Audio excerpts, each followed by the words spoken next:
வானத்திலும் இந்த பூமியிலும் வல்லமையான ஒரு நாமம் உண்டு.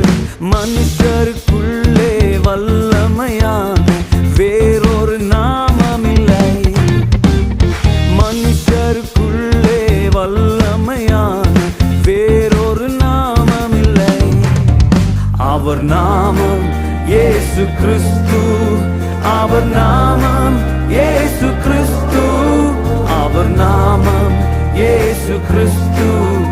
அவர் நாமம் இயேசு கிறிஸ்து. அவர் நாமத்தில் மன்னிப்பு உண்டு. அவர் நாமத்தில் ரட்சிப்பு உண்டு. அவர் நாமத்தில்